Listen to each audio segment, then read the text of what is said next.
Nous allons accueillir d'abord Cédric Sarré de Sorbonne Université. Je ne m'y retrouve plus moi dans les sigles, hein, avec Sorbonne et Université dedans. Donc on dira que c'est l'ancienne Université Paris 3 Sorbonne Nouvelle ou c'est autre chose? Non. Non, c'est autre chose, hein, voilà. Je m'en doutais, C'est hein. la fusion de Paris 4 et Paris 6. Voilà. Et ça ne marche pas. C'est une des nouvelles universités parisiennes qui a fusionné. Donc, qui va nous parler d'abord des formations, la formation à développer pour les enseignants de langue dans le second degré. Et ensuite, évidemment, on abordera le premier degré. À vous la parole. Merci. Et bravo aux courageux qui sont restés jusqu'à la fin pour attendre cette dernière session qui va parler de la formation des enseignants. Je crains que vous ne soyez un peu déçus parce que quand même nos camarades ont déjà un peu spoilé tout ce qu'on va vous dire dans cette dernière session. Mais c'est pas grave. Donc tout d'abord, pour introduire le propos, je voudrais simplement rappeler que un mouvement de professionnalisation du métier d'enseignant est déjà engagé depuis les années 90 et la création des UFM notamment. Et ce processus a pour vocation de faire passer du statut de métier à celui de profession. Et je reviendrai sur cette distinction dans ma présentation un peu plus tard.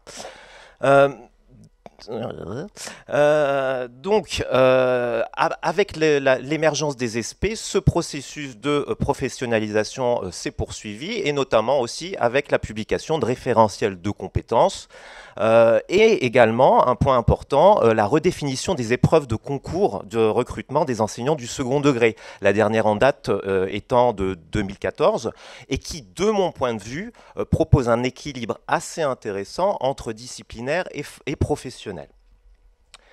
On peut évidemment noter également que la formation des enseignants est un processus en évolution, puisque vous savez qu'il va à nouveau évoluer dans les années à venir.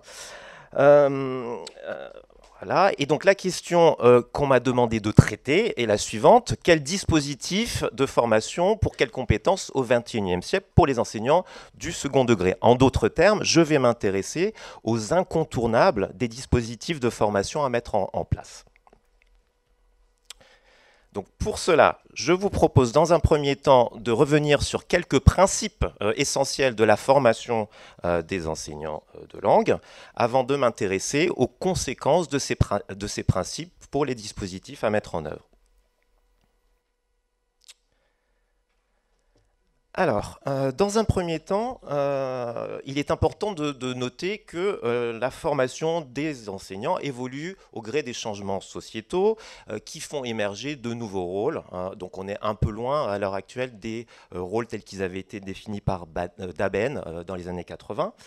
D'autre part, la recherche a permis d'invalider la conception très limitée de l'enseignement comme une pratique qui ferait appel à un ensemble de routines pédagogiques, sorte de recettes qu'il suffirait d'appliquer car elles seraient adaptables à toutes les situations d'enseignement-apprentissage.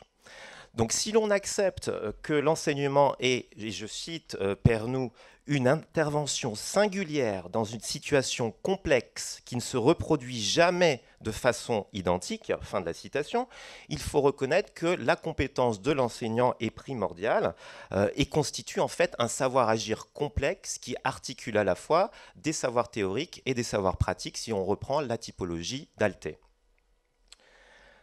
Ces savoirs théoriques et ces savoirs pratiques sont quand même empreints des représentations préalables des enseignants lorsqu'ils viennent se former. Et donc les chercheurs qui s'intéressent à ces questions-là travaillent sur ce qu'on appelle la pensée enseignante en français, teacher cognition en anglais. En fait, ces chercheurs considèrent que la remise en question et la redéfinition du bagage de départ, donc de ces représentations et de ces modèles, devraient être en fait au cœur de la formation des enseignants. C'est ça qui semble intéressant. Les enseignants en formation, en d'autres termes, ne sont pas des réceptacles vides qu'il suffirait de remplir de savoir, quels qu'ils soient. Mais il s'agirait plutôt de les engager dans une prise de conscience et une évolution de leur représentation initiale. Il est important également de s'assurer que les enseignants en formation soient dotés d'un répertoire didactique large. Alors, répertoire didactique, c'est-à-dire un ensemble varié de conduites pédagogiques qui regroupe des comportements, des stratégies, des activités et des techniques, et qui est le fruit de l'apport croisé des savoirs théoriques, de l'analyse de pratique et de l'expérience de terrain. C'est cet ensemble de conduites pédagogiques qui va permettre d'assurer l'adaptabilité de l'enseignant aux différentes situations susceptibles d'être rencontrées dans sa carrière. Si la construction du répertoire didactique de l'enseignant est en effet une activité complexe, on peut s'interroger sur les spécificités éventuelles de l'enseignant de langue et donc de son répertoire didactique et de sa construction. Au-delà de compétences dites transversales, hein, qui sont communes à l'ensemble des enseignants, et là je fais référence par exemple au référentiel de compétences, il est intéressant de noter que certaines caractéristiques spécifiques ont pu être notées par les chercheurs. Et là, je vais reprendre les travaux de Borg, notamment, et citer 5 caractéristiques spécifiques de l'enseignant de langue qui me paraissent particulièrement intéressantes. Première spécificité, et c'est un élément qui a été mentionné par Véronique Castellotti hier, c'est la nature de la discipline elle-même. Puisque les langues sont la seule discipline qui nécessite d'être utilisée pour être enseignée. Donc c'est à la fois un objet à enseigner, dont on parle de langue-objet, et le médium d'enseignement, on parle de langue-outil dans ce cas-là. Deuxième spécificité, sont les schémas d'interaction nécessaires à l'enseignement-apprentissage des langues.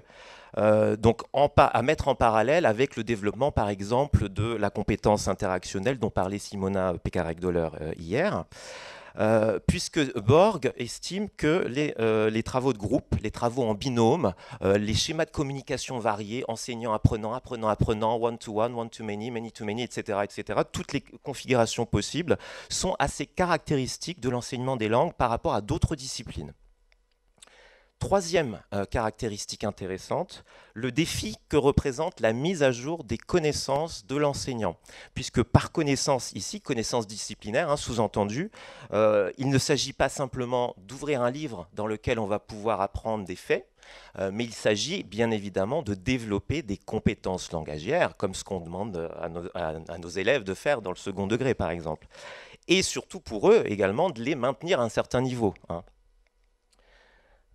Quatrième caractéristique, qui est la créativité et la réflexivité. Et donc là, je fais référence à ce que disaient Sandrine Eschenauer plus tôt aujourd'hui, qui semble, selon Borg, être aussi indispensable à l'enseignement des langues et un peu moins nécessaire pour l'enseignement d'autres disciplines. Et enfin, cinquième caractéristique, qui est la place de l'erreur. Et donc là, Emmanuel m'a ouvert la voie tout à l'heure, puisque l'enseignant de langue ne valorise pas seulement la correction linguistique des productions de ses élèves, hein, puisqu'il s'intéresse aussi à un ensemble de compétences pragmatiques, sociolinguistiques, dans le cadre lié à la réalisation d'une tâche donnée. Donc les erreurs qui touchent au système de la langue peuvent quand même donner lieu à une valorisation de la production de l'élève, donc dans cette idée d'évaluation positive par exemple. Donc ces caractéristiques spécifiques ont donné lieu à des référentiels de compétences spécifiques dans certains pays européens. Je pense par exemple à l'Espagne ou bien à la Suède. En revanche, ça n'est pas encore le cas en France. Nous n'avons pas de référentiel spécifique des compétences de l'enseignant de langue. Alors, quelles sont les conséquences maintenant de ces spécificités et de ces principes pour les dispositifs de formation à inventer, à mettre en œuvre pour la formation des enseignants ? Donc tout d'abord, si on adopte une approche un peu historique de l'enseignement des langues, de la formation des enseignants de langue, on peut noter une évolution des modèles de formation qui part en fait du modèle de l'artisan. Donc l'artisan consiste à estimer que l'enseignement est un métier qui s'apprend et qui relèverait de l'artisanat. Et l'enseignant apprend son métier au contact d'un maître qu'il va imiter dans une approche de type compagnonnage. On est passé ensuite à un modèle dit des sciences appliquées, où là, il s'agit en fait de considérer l'enseignement comme l'application de théories qui seraient liées au contenu disciplinaire. Pour l'enseignant en formation, il s'agit donc d'apprendre les théories et de les appliquer en classe. Et puis le modèle réflexif qui considère, lui, que enseigner, c'est savoir avant tout quoi faire et pourquoi on le fait. L'enseignant réfléchit à sa pratique, il apprend par la recherche, par la théorie et par la pratique et devient ainsi un praticien réflexif autonome. Donc l'autonomie dont on parle pour les élèves de seconde, il y a un degré d'autonomie aussi à acquérir pour l'enseignant en formation, bien évidemment. Le modèle réflexif est à l'heure actuelle le plus courant, que ce soit à l'international, mais également en France, on va dire, en cohérence, on va dire, avec la professionnalisation engagée. Et ce modèle et cette approche, en fait, a permis de légitimer les savoirs dits de praticiens, tout en leur reconnaissant une applicabilité limitée, car ils sont toujours étroitement liés à un contexte, à une situation donnée d'enseignement-apprentissage. Ces savoirs de praticiens permettent de souligner également l'importance de la réflexion comme catalyseur de changement dans les conduites pédagogiques.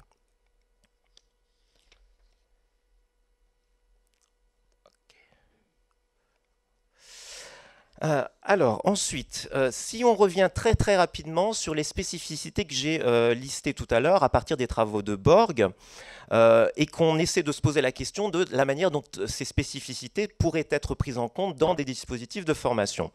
Si je reviens d'abord sur la nature de la discipline, que je vais mettre aussi en regard avec la difficulté ou l'enjeu que représente la mise à jour des connaissances disciplinaires de l'enseignant, ces éléments posent clairement la question de la place du disciplinaire dans la formation des enseignants de langue. Alors, par disciplinaire, j'entends bien évidemment développement des compétences langagières de l'enseignant, mais également des connaissances du système, des usages de la langue et de la culture des pays dans lesquels la langue est parlée.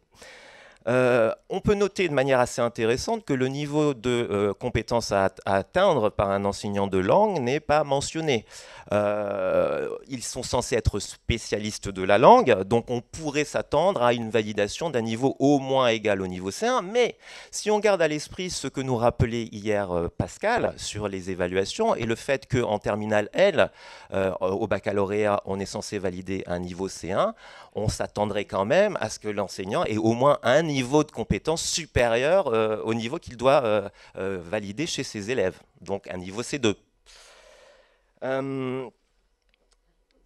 D'autre part, cette question pose également la question de l'acquisition de ces compétences, puisque, comme vous le savez, la tendance actuelle est à une spécialisation progressive des formations de licence. Ce qui veut dire que tout au plus, un étudiant lambda va avoir 5 semestres de spécialité dans sa formation de licence. Donc, est-ce qu'on peut considérer raisonnablement qu'un étudiant lambda va pouvoir atteindre ce niveau C1/C2 à la fin de 5 semestres de spécialisation à l'université? La question est posée. Donc cette spécificité devrait logiquement entraîner l'intégration d'un volet disciplinaire à la formation des enseignants de langue, vraisemblablement, voire d'un volet internationalisation. Et je reviendrai là-dessus tout à l'heure très rapidement. Pour ce qui concerne les schémas d'interaction à la place de l'erreur que j'ai mentionné tout à l'heure, typiquement ces éléments-là, à mon sens, pourraient être abordés ou intégrés par le biais de la pratique réflexive ou de l'activité de recherche. Tout comme la créativité et la flexibilité, qui pourraient également gagner à être abordées sous l'angle de l'internationalisation. Et je reviendrai là-dessus dans 2 secondes.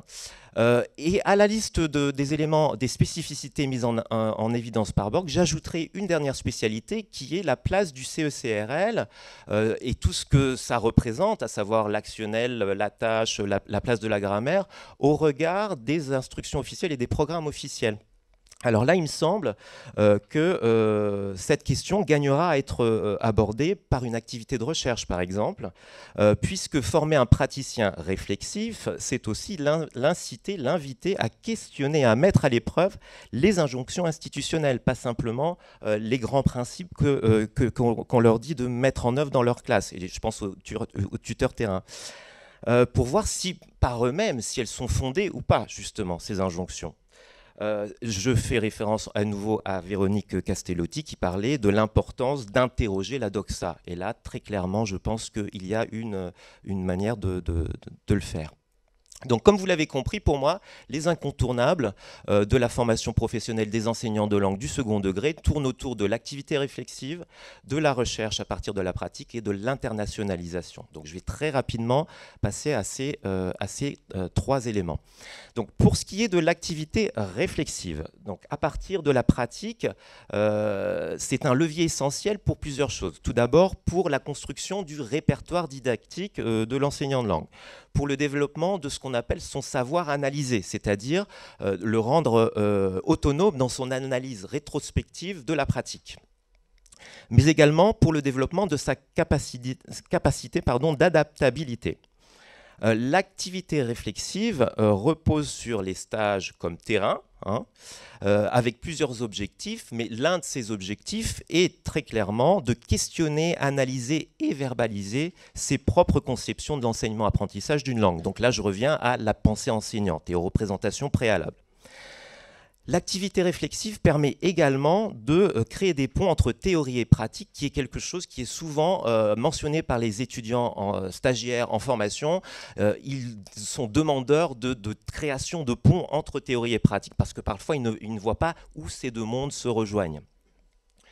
Et puis, cette activité réflexive pose la question du rôle joué par le tuteur terrain, donc c'est-à-dire le tuteur qui encadre l'enseignant stagiaire lors de son stage en alternance.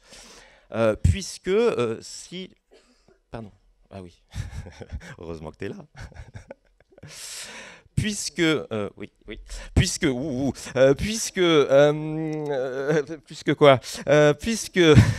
le tuteur terrain devrait être en mesure de doter les enseignants en formation de compétences de réflexion et d'analyse des pratiques pour faire du stage une vraie expérience valorisante et utile d'apprentissage professionnel. Cependant, les études montrent que, au contraire, le tuteur terrain a plutôt tendance à imposer ses idées, ses pratiques sur la préparation et la mise en œuvre de séances, car il s'appuie sur ses propres représentations de ce que c'est qu'enseigner une langue. Les pratiques du tuteur terrain se conforment généralement à celles qui sont en vigueur dans l'établissement et qui sont prescrites par l'institution, sans réellement adopter une approche critique fondée, par exemple, sur les travaux de recherche. Tout ceci pose évidemment la question de la formation des tuteurs terrain en lien direct avec ces missions d'accompagnement d'enseignants stagiaires. Puisque si on souhaite former un enseignant réflexif, il est logique, me semble-t-il, que le tuteur soit aussi réflexif. Alors j'avais un exemple à donner, mais je ne vais pas le donner parce que sinon je ne vais pas avoir le temps de dire tout ce que j'ai à dire. Le deuxième élément donc qui concerne la place de la recherche. Donc élément important puisque la mise en relation des volets formation, recherche et enseignement est un enjeu important de la professionnalisation des enseignants. On parle ici de formation à la recherche, c'est-à-dire qui serait plus de nature épistémologique et méthodologique, et d'une formation par la recherche, où il s'agirait plus de s'engager dans un réel projet de recherche. Sachant que la formation à la recherche a vocation à être au service de la formation par la recherche. Alors, la recherche-action, qui est un type de recherche particulier, semble particulièrement adaptée au développement de compétences professionnelles, puisqu'elle permet de créer des ponts entre théorie et pratique très clairement, dans la mesure où on part d'un problème de terrain, clairement identifié. Cela implique des va-et-vient constants entre pratique et théorie. Cela implique également le recueil de données écologiques dans le cadre de la mise en place d'une solution au problème qui a été identifié, et puis de mesurer les effets de la solution mise en place pour arriver à des conclusions qui vont servir pour la pratique future de l'enseignant. D'autre part, familiariser les enseignants à la recherche et aux écrits de recherche, et notamment à la lecture critique des écrits de recherche, est une compétence qui me semble très importante dans une perspective de formation tout au long de la vie. Donc, comme vous l'avez compris, de manière globale, la formation viserait à amener les enseignants en formation à considérer la recherche au moins comme une aide, au plus comme le fondement de tout enseignement efficace, de tout enseignement efficace. Enfin, l'internationalisation des formations opère généralement à 3 niveaux, au niveau des programmes, au niveau des mobilités, c'est-à-dire des échanges, et au niveau de l'enseignement transnational, qui représente en fait les expériences d'enseignement à l'étranger. C'est sur ces expériences-là que je vais me concentrer, puisque les recherches ont montré que celles-ci pouvaient représenter des gains significatifs en termes de connaissance de soi, confiance en soi, développement de compétences professionnelles et disciplinaires, évidemment, je ne l'ai pas dit, mais oui, disciplinaires également, puisque le séjour à l'étranger permet de développer des compétences langagières et des compétences interculturelles, comme l'a rappelé par exemple hier Simona Pekarek-Doller, mais également une meilleure compréhension de ce qu'est la diversité. Alors là, outre une meilleure appréciation et prise en compte de la diversité culturelle en classe, ça permet également une plus grande empathie, ça crée une plus grande empathie pour les élèves qui seraient issus de l'immigration, par exemple. Et donc, ça permet une meilleure préparation à travailler dans des contextes où des jeunes sont issus de milieux culturellement différents. Oui. Voilà. Donc l'internationalisation est un vrai levier vers l'adaptabilité de l'enseignant, puisque l'écosystème professionnel de l'enseignant va se retrouver totalement configuré dans un milieu inconnu, je n'ai pas dit hostile, et ce qui va créer une période de transition écologique où il va être amené à revisiter ses expériences passées, envisager de nouvelles façons d'être enseignant, ce qui encourage bien évidemment la réflexion, la reconfiguration des schèmes intériorisés, etc. Alors, en résumé, la construction des compétences professionnelles de l'enseignant de langue, comme vous l'avez compris, est le fruit de l'apport croisé des savoirs théoriques, pratiques, expérientiels, interrogés par la recherche, conduit vers une diversité de conduites pédagogiques, un accroissement du répertoire didactique qui va permettre d'assurer une adaptabilité à divers contextes, puisque être enseignant, être un enseignant compétent, c'est, et je prends la citation de Le Boterf, c'est être capable de gérer des situations complexes et instables. Les périodes de stage, qu'ils aient lieu en France ou à l'étranger, en soutien à l'activité réflexive et de recherche, sont importants, bien entendu. Ce qui nous invite à concevoir des dispositifs qui mettent l'accent sur l'apprentissage dans, par et pour la pratique. Donc, 2 mots de conclusion. Tout d'abord pour dire que la professionnalisation des enseignants de langue est bien engagée, que le travail sur la pensée enseignante, comme vous l'avez compris, devrait être central. Or, et là je cite ce que disait Julia Schutz hier, il n'y a pas assez de place pour le travail sur les représentations dans le cadre de la formation des enseignants. La notion de compétence, il faut quand même noter aussi qu'elle est encore en débat. Il y a de nombreux chercheurs qui critiquent cette entrée par compétence. Donc ce n'est pas quelque chose d'acquis. On peut encore se poser des questions sur la validité d'une telle entrée. Les dispositifs de formation actuels dans les SP, ou du moins de ceux que j'en connais, je n'ai pas la prétention de connaître l'ensemble des dispositifs de toutes les SP de France et de Navarre, semblent indiquer qu'il y a une représentativité d'un ensemble de bonnes pratiques, mais qui ont l'air d'être dispersées. C'est-à-dire que dans une seule et même SP, je n'ai pas trouvé l'ensemble des éléments que j'ai mentionnés dans ma présentation, par exemple. Mais ça s'explique par le cadre très contraint en fait, de la formation elle-même et également des contraintes plus locales parfois. Alors maintenant un dernier mot sur la réforme de la formation des enseignants. Alors mon naturel optimiste me pousse à dire que c'est une chance parce que ça va nous permettre, j'espère, de mettre en adéquation plus de cohérence, on va dire, entre les résultats de la recherche et les dispositifs de formation proposés aux enseignants. Mais vous voyez quand même que je termine par un point d'interrogation, parce qu'un élément m'a quand même laissé un peu songeur. Cet élément, c'est l'injonction récente, dont vous avez sans doute entendu parler, qui consiste à dire qu'un tiers des formateurs devra être des formateurs de terrain, c'est-à-dire ce qu'on appelle dans notre jargon des PFA, des professeurs formateurs associés, qui sont à mi-temps dans leur établissement scolaire et à mi-temps formateurs d'enseignants. Alors pourquoi ça m'a laissé songeur? Tout simplement parce que on a l'impression que ça veut dire que ces formateurs-là seraient de meilleurs formateurs d'enseignants, puisqu'il faut qu'il y en ait au moins un tiers. Il n'y en a pas assez à l'heure actuelle.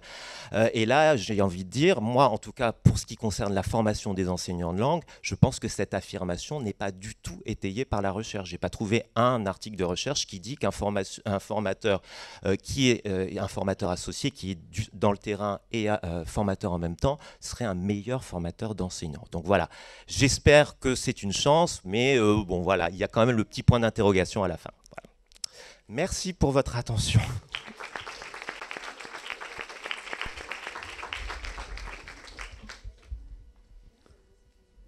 La parole au jury. Tout d'abord, merci pour votre intervention. Vous notez que la réflexivité est un élément constitutif à la construction du répertoire didactique du futur enseignant. Pourriez-vous nous donner des exemples de dispositifs de formation qui intègrent cette dimension réflexive ?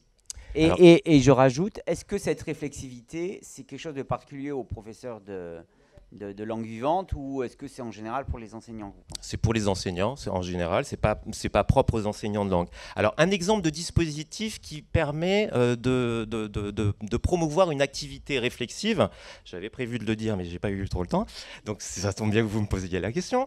Dans certaines SP, pas dans l'ensemble des SP, il y a ce qu'on appelle un tutorat SP. Alors, qu'est-ce qu'un tutorat SP? Un tutorat SP, c'est tout simplement un tutorat qui est assuré par un formateur de l'ESP qui vient en complément au tutorat terrain, donc qui est, lui, fourni par le tuteur terrain.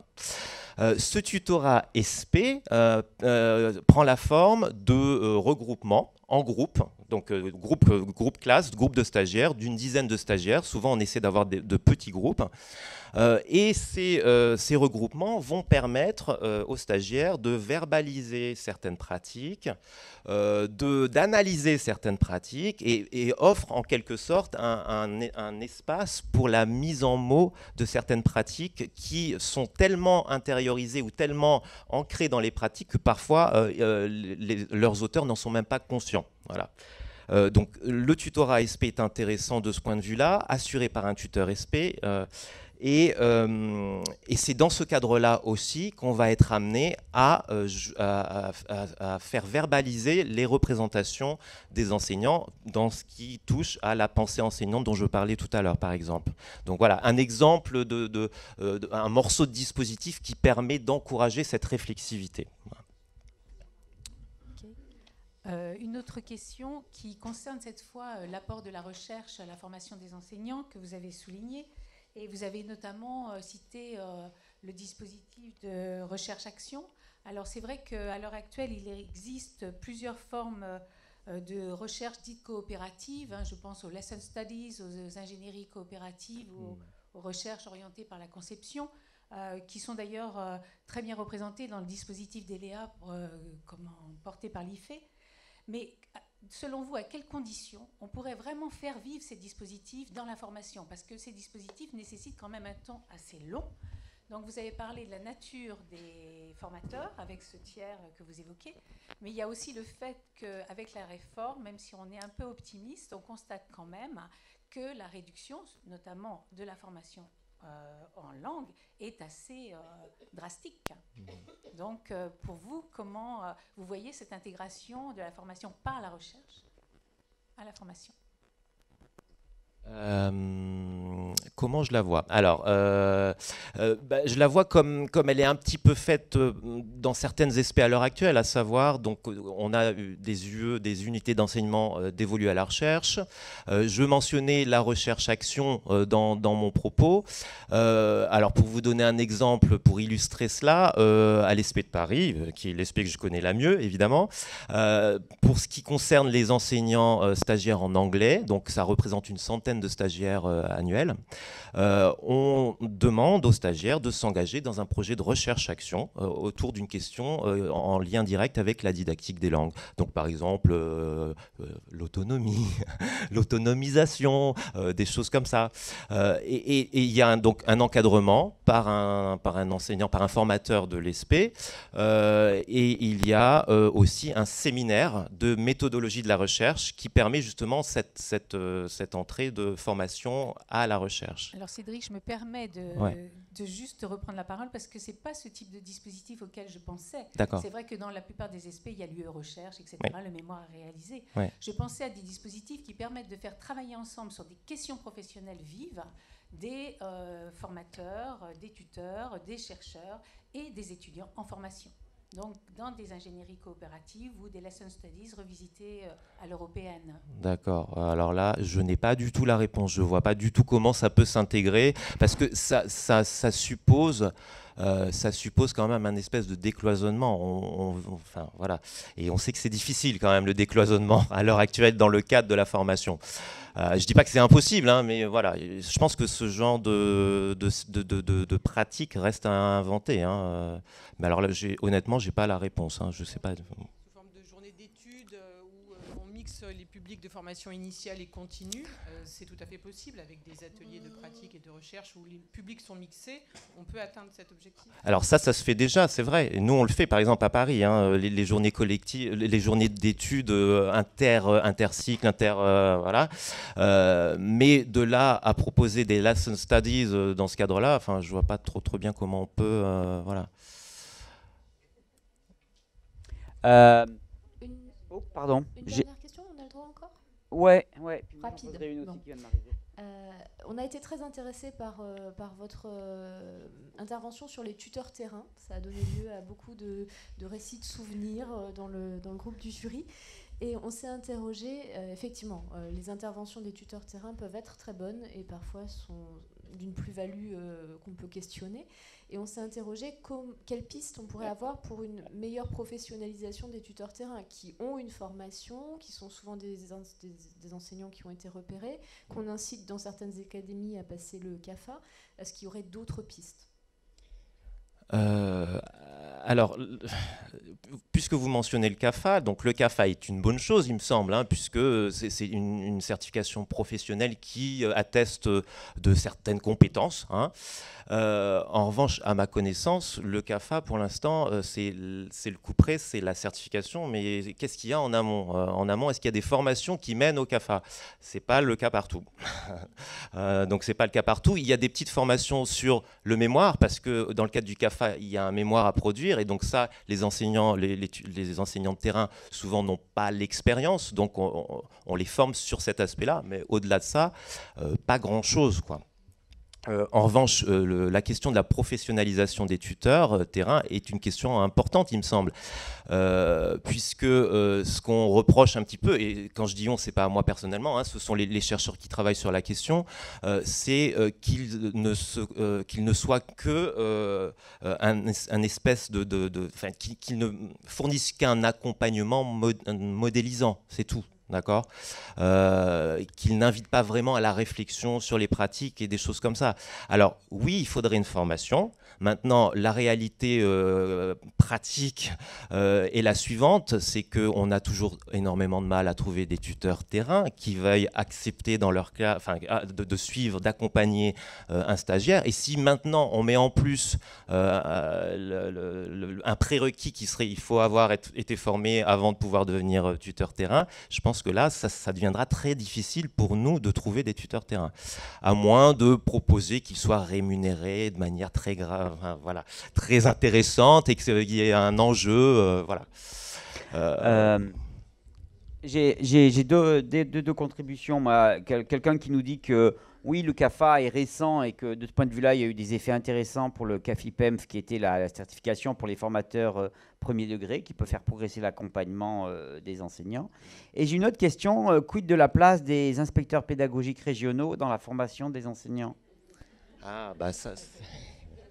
Est-ce que c'est un piège ? Non, c'est pas un piège. Donc, à l'heure actuelle ou dans une projection d'un monde... Voilà, je ne me mouille pas, je lis la question d'Internet.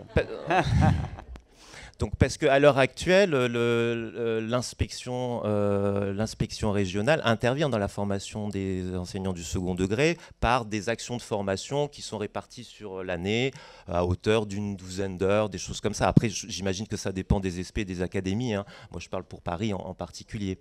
Voilà. Qu'est-ce que vous voulez que je dise d'autre là-dessus? Non, rien. J'ai l'impression que c'est un terrain un peu mouvant, donc je ne vais pas trop m'aventurer dessus. Voilà. Non, mais enfin, la question par ailleurs était pertinente parce qu'avec le Oui, bien sûr. PPCR, ils ont de plus en plus un rôle théoriquement dans la formation.